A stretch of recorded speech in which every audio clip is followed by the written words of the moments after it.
மண்ணுக்குள்ள அழிவிலும் அழியாத அருள்மிகு கூனி மாரியம்மன் 1964 அழிவிலும் அழியாத அருள்மிகு ஸ்ரீ கூனி மாரியம்மன் 1998 கட்டினது இது. அட நான் பிறந்த வருஷத்துல கட்டிக்கிறாங்கப்பா. ஆமாம் மக்களே, இங்கே பாருங்க அந்த கல்வெட்டில் என்ன எழுதியிருக்காங்க பாருங்க. 11 மல்வளவசம் புரிந்த இடங்களில் உள்ள அதே தீர்த்த இடங்களை ஒன்று கூடி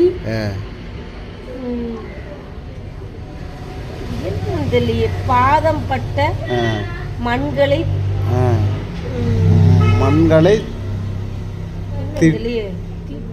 தீட்டிய பாதம் செய்த வணங்கினாலோ பூலோகத்தில் உள்ள அனைத்து புண்ணியங்களையும் தரிசித்த புண்ணியம் கிடைக்கும்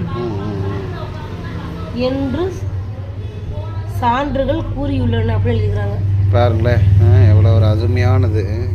பாதம் பிள்ளையாரப்ப எங்கே போனாலும் பிள்ளையார உட்காந்துக்கிறாரு. பாதி எழுத்துக்கள் அழிஞ்சிருச்சு. ஆமாம், நிறைய எழுத்துக்கள் அழிஞ்சு போச்சு மக்களே. இங்கே ஆமாங்க, இல்லை எத்தனை காண்டு ஆளுங்க கால் என்ன போட்டுருக்காங்க பாருங்க, இத்தனையும் போட்டிருக்காங்க. பாம்பு, அந்த காலத்து மன்னர்கள், அவங்க பயன்படுத்தின இதெல்லாம் திரிசூலம்,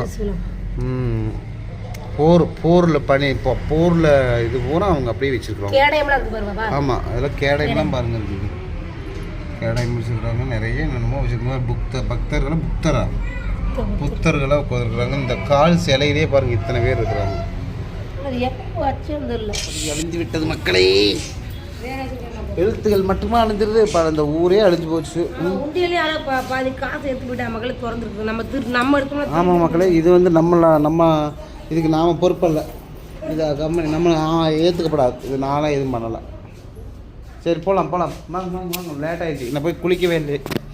எனக்கு இன்றைக்கி ஒரே டயர்டு, ஒரு சலுப்பு. அதாவது சலுப்புன்னா இந்த மண்ணில் இறங்கினோடனே மனம் மாறிவிட்டது.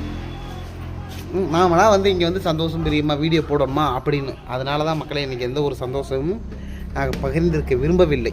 ஓகேங்களா? நான் சாமி கும்பிட்டேன். பாருங்க எத்தனை தூரம் மறைஞ்சிருக்குங்க பாருங்க. மண்ணு போட்டு மூடி போச்சு.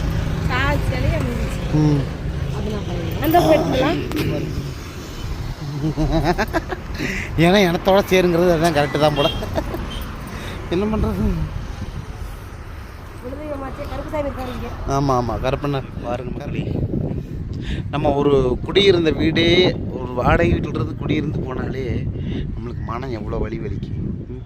இதில் இந்த பாவம் மக்கள்கள் என்ன பண்ணியிருப்பாங்க, குழந்தைங்கள்லாம் என்ன நினச்சிருப்பாங்கன்னு எனக்கு ஒன்றுமே புரியல. அந்த ஒரு நிமிஷம் எப்படித்தான் இப்படி ஒரு கொடுமை நடந்திருக்குதுன்னு எனக்கு ஒன்றுமே புரியல.